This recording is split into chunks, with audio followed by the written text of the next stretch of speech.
ये कैदी रोज बस एक ही काम करता था, जेलर के पास जाकर उसकी कमर में लटकती चाबी को गौर से देखना, फिर अपनी कोठरी में लौटते ही उसी चाबी का पूरा नक्शा बनाता। हर लाइन, हर कट इतनी बारीकी से बनाता कि एक रत्ती भी फर्क न रहे। छोटा सा भी डिटेल छूटे तो वो उसे बार बार बनाता, जब तक बिल्कुल असली जैसी न लगने लगे। लेकिन बात यहीं खत्म नहीं थी। जब जेलर तलाशी वगैरह लेकर चला जाता तो वो माचिस की तीली जलाता और ताले के छेद को ध्यान से घूरता, फिर एक सफेद कागज उस पर रखकर धीरे धीरे हाथ से रगड़ता, जिससे बाहर का नक्शा कागज पे छप जाए। अब अंदर की बनावट कैसे पता चले, उसका भी जुगाड़ था। कागज को बेलन की तरह लपेटता, धीरे धीरे ताले में डालता और फिर एक पतली लकड़ी की डंडी से अंदर घुमाता ताकि अंदर की रेखाएं भी कागज पर छप जाएं। फिर उस नक्शे को अपनी चाबी की डिजाइन से मिलाता। अब डिजाइन तो हो गई तैयार, पर असली काम तो चाबी बनाना था। जेल में लोहा मिलना तो नामुमकिन था, पर लकड़ी वो तो खूब थी। अब वो बोला, लकड़ी से चाबी बनाएंगे। साथ ही हंस पड़े। अबे पगले, लकड़ी की चाबी 2 सेकंड में टूट जाएगी। उसने बोला, अगर ताले की लकीरों के हिसाब से काटूंगा तो नहीं टूटेगी। देखा कि ये मजाक नहीं कर रहा तो मार्क भी मान गया। और अच्छा संयोग ये था कि उसी दिन उन्हें वर्कशॉप में भेजा गया। वो वहाँ गया और जल्दी से चाबी का पहला नक्शा काट दिया। अब उसे छुपा के वापस लाना था। उसने वो लकड़ी का टुकड़ा पानी की बोतल में डाल दिया, फिर अपने साथी को इशारा किया। ध्यान भटका। जैसे ही जेलर आया, उसने बोतल का मुंह गीले तौलिए से बंद कर दिया। जेलर को शक हुआ, बोला, सब लाइन में आओ, बोतल चेक होगी। लेकिन जब उसने बोतल उलटी तो लकड़ी तौलिए की वजह से बाहर नहीं आई। जेलर ने बोतल हिलाई भी, कुछ नहीं गिरा, तो उसने बोतल वापस दे दी। इस तरह उस कैदी ने चुपचाप अपनी चाबी वाला टुकड़ा निकाल लिया। बुजुर्ग साथी कैदी ने जैसे तैसे गोंद का इंतजाम किया था, जिससे उसने लकड़ी को जोड़कर असली चाबी जैसी बनाई। अब वो दिन आया जब उसे ताले में चाबी डालनी थी। उसने हाथ कांपते हुए चाबी घुमाई, टक, अंदर से एक हल्की सी आवाज आई और दरवाजा खुल गया। उसने चैन की सांस ली, लेकिन अब भी आजादी दूर थी। जेल में और भी दरवाजे थे और हर एक की अलग चाबी। अब उसका मिशन था हर चाबी की नकल बनाना। हर बार जैसे ही मौका मिलता, जेलर की चाबी को देखता, याद करता और वापस जाकर डिजाइन बनाता। हर चाबी को बनाने के बाद वो टेस्ट करता। गलती की कोई जगह नहीं थी। साथी छुपाते और वो टेस्ट करता। हमेशा एक छोटा चाकू जेब में रखता ताकि जरूरत पड़ी तो ताले के पास ही काट छांट कर ले। लेकिन एक दिन खेल बिगड़ गया। एक चाबी ताले में फंस गई और उसी वक्त जेलर वहाँ पहुँच गया। वो घबरा गया, लकड़ी निकालने लगा, लेकिन टुकड़ा फंस चुका था। साथी ने तुरंत उसे एक स्क्रू ड्राइवर फेंका। उसने झटपट उसे पकड़ा और ताले में घुसकर पागलों की तरह काटने लगा। उसी वक्त वो मोटा जेलर आ गया तो उसने झाड़ू पकड़ ली और सफाई करने का नाटक करने लगा। शुक्र था कि मोटा जेलर थक गया था, वो वहीं से लौट गया। फिर उस कैदी ने जल्दी से ताले को फिर से ठीक किया, लेकिन दूसरी तरफ से एक और जेलर आया और दरवाजा बंद करने लगा, पर दरवाजा बंद ही नहीं हो रहा था। उसने सोचा जरूर किसी ने छेड़छाड़ की है, पर जब कुछ नजर नहीं आया तो सोचा कि शायद मोटा जेलर सही से बंद नहीं कर पाया होगा। अब वो तीनों कैदी भागने की प्रैक्टिस भी करने लगे थे। हर दिन थोड़ा दौड़ लगाते ताकि जब दिन आए तो दौड़ में पीछे न रहे। अब चाबी तो बन गई थी, लेकिन सवाल था कैदी के कमरे के अंदर से चाबी ताले में कैसे डाली जाए। मार्क बोला, एक काम करते हैं, चाबी को रस्सी से बांध देते हैं और छेद में डालकर दूसरी तरफ से खींचते हैं, धीरे धीरे ताले में फिट करेंगे। लेकिन वो काम नहीं कर रहा था क्योंकि रस्सी से चाबी घूम ही नहीं रही थी। चार्ली बोला, रस्सी की जगह लकड़ी की डंडी ले लेते हैं, पर इतनी लंबी डंडी छुपाई कैसे जाए। यही था अगला झंझट। तीनों काफी देर तक सिर खपाते रहे, पर कोई भी तरीका नहीं सूझा जिससे अंदर से ताला खोला जा सके। फिर एक दिन जब वो आदमी कारखाने वर्कशॉप में काम कर रहा था तो उसने देखा कि एक बूढ़ा कैदी अपने हाथ में एक घुमाने वाला पहिया रोलर घुमा रहा है। उसी पल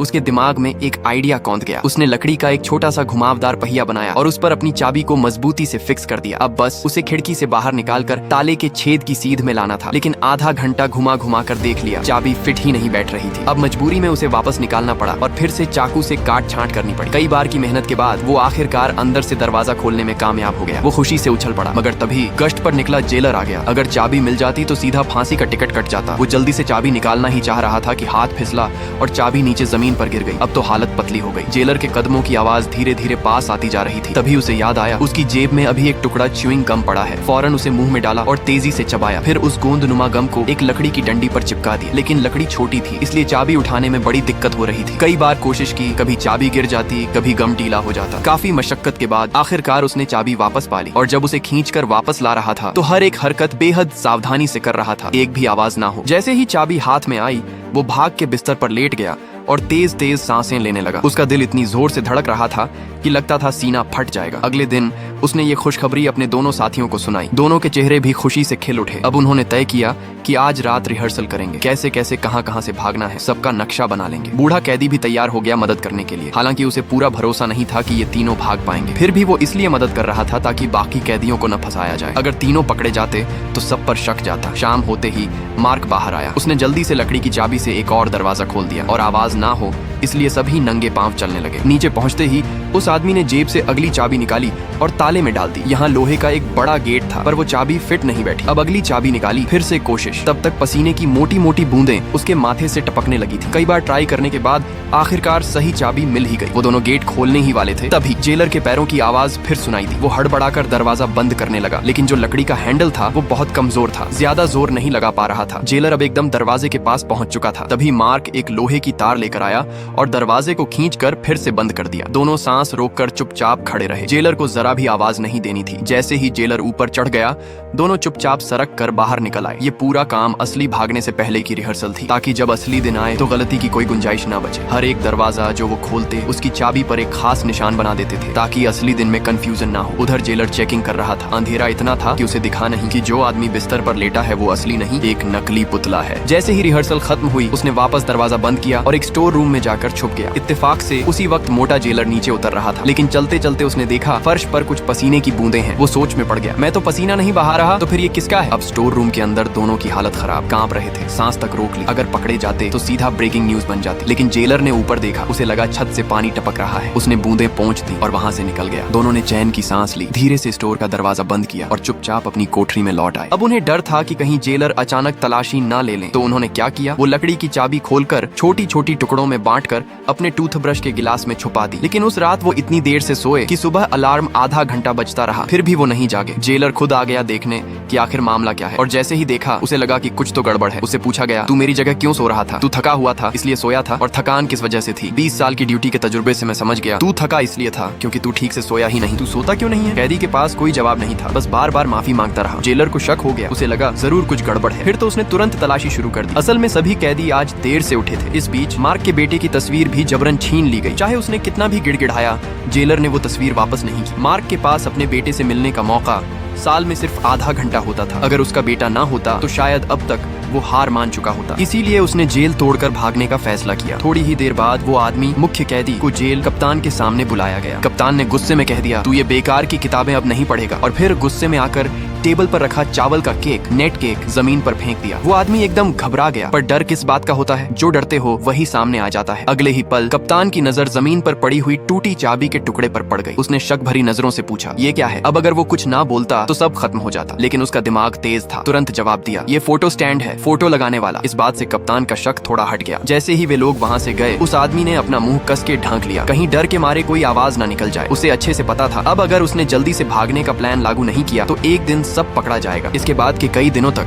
जैसे ही मौका मिलता वो जेलर की कमर में लटकती चाबियों को ध्यान से देखता और फिर उसकी हूबहू नकल बनाता। जो लकड़ी के बुरादे निकलते थे वो उन्हें सब्जी उगाने के बहाने बागीचे की मिट्टी में दबा देता। रात होते ही वो अपने साथियों के साथ मिलकर टेस्टिंग शुरू कर देता। 6 महीने बीत गए। 15 बड़े दरवाजों की चाबियां आखिरकार बन गईं और सेफ्टी के लिए उसने 24 चाबियां एक्स्ट्रा भी बना ली। पर जेल तोड़ना सिर्फ चाबी से नहीं होता, उसे शहर की मैप भी चाहिए थी ताकि भागने के बाद कहाँ कहाँ जाना है वो पता हो। अब ये जिम्मेदारी सौंपी गई कचरा फेंकने वाले काले पर। वो एक अखबार लाने वाला था जिसमें शहर का नक्शा छपा था। उसने शर्त रखी, 1 सिगरेट का पैकेट और 1 साबुन। कैदी ने उंगलियों से इशारा किया, डील पक्की। अगले दिन खाने के टाइम काला दूर से इशारा करता है, अखबार रेडी है। लेकिन उन्हें क्या पता था, सारी हरकतें पास खड़े जेलर की नजर में आ चुकी थी। वो तुरंत नीचे भागा, कचरे के डिब्बे में देखा, वाकई अखबार रखा था। उसने सिगरेट और साबुन भी वहीं नीचे रख दी। पर अगली सुबह जेलर भागते हुए आया, काले को आज मार दिया गया है। अगर तुझे भी अपनी जान प्यारी है तो अब तमीज से रहना सीख ले। ये सुनकर उस आदमी को समझ आ गया, अब अकेले खेल नहीं चलने वाला। अब उसने ठान लिया, आज रात ही निकलना है। उसने सभी कैदियों को बुलाया, अगर हम सब मिल जाएं तो इस जेल से बाहर निकला जा सकता है। पर बूढ़ा अनुभवी कैदी साफ बोला, हम भाग नहीं सकते, अगर पकड़े गए तो सीधे मौत। मुझे तो अब इस जेल की जिंदगी की आदत हो गई है, मैं ये खतरा नहीं लूंगा। उसने साफ कहा, मैंने अब तक जो मदद की वो सिर्फ इसलिए क्योंकि हम सब कैदी हैं। बाकी कैदियों की सोच भी कुछ ऐसी ही थी। तीनों मुख्य कैदी मार्क और साथी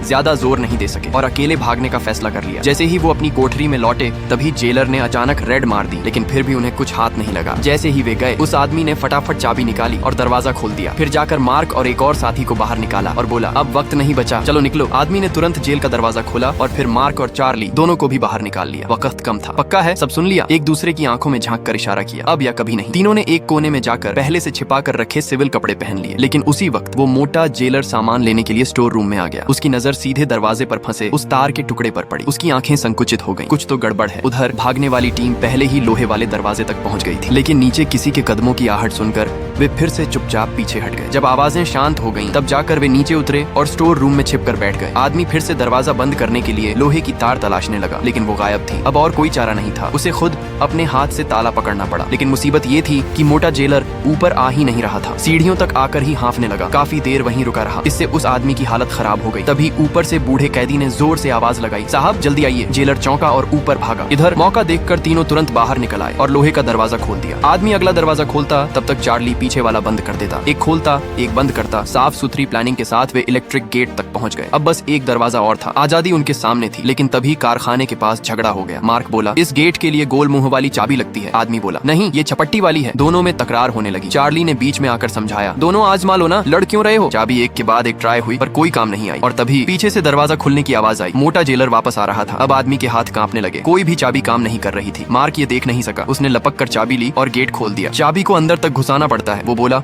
और मुस्कुरा दिया। अब बस आखिरी दरवाजा बचा था और भाग्य ने साथ दिया। बाहर का गेट खुला हुआ था। तीनों के चेहरे पर खुशी की चमक थी। वे एक दूसरे को गले लगाकर चुपचाप जश्न मनाने लगे। लेकिन किस्मत फिर पलटी। आदमी ने बची हुई सभी चाबियां आजमा ली, पर कोई भी काम नहीं आई। अंत में आखिरी उम्मीद लेकर एक चाबी घुमाई, लेकिन ताला नहीं खुला। अब उन्हें समझ आया, इस दरवाजे की चाबी तो जेलर के पास थी ही नहीं। अब क्या करें? क्या अब वापस जाए? इतना सब करके यहाँ तक पहुँचे, अगर पकड़े गए तो सीधा गोली मारी जाएगी। मार्क ने दरवाजे पर थपथपाया। ये तो खोखला लग रहा है, लकड़ी का है, तोड़ा जा सकता है। उसने तुरंत छेनी उठाई और ताबड़तोड़ वार करने लगा। इतनी तेज आवाज से जेलर जरूर सतर्क हो जाएगा, लेकिन अब कोई चारा नहीं था। जैसे जैसे मार्क की छेनी चल रही थी, बाकी दो के दिल की धड़कनें तेज हो रही थी। 10 मिनट बाद दरवाजा टूट चुका था। तीनों ने फिर से सिविल कपड़े पहने और जैसे ही दरवाजा खोला, उन्हें ऐसा लगा जैसे जैसे फिर से जन्म मिला हो। मार्क दौड़कर बाहर जाना ही चाहता था, लेकिन दो लोगों ने उसे खींचकर रोक लिया। ऊपर गश्त कर रहा जेलर अभी भी घूम रहा था। उन्होंने मौका ताड़ा। जैसे ही जेलर ने दूसरी तरफ देखा, वे दबे कदमों मुख्य गेट तक पहुंच गए। आदमी ने जेब से नक्शा निकाला और आजादी की राह पकड़ ली। मार्क और चार्ली अभी भी डरे हुए थे। उन्हें सब सपना लग रहा था, पर अब पीछे हटने का कोई रास्ता नहीं था। तीनों अब ऐसे चल रहे थे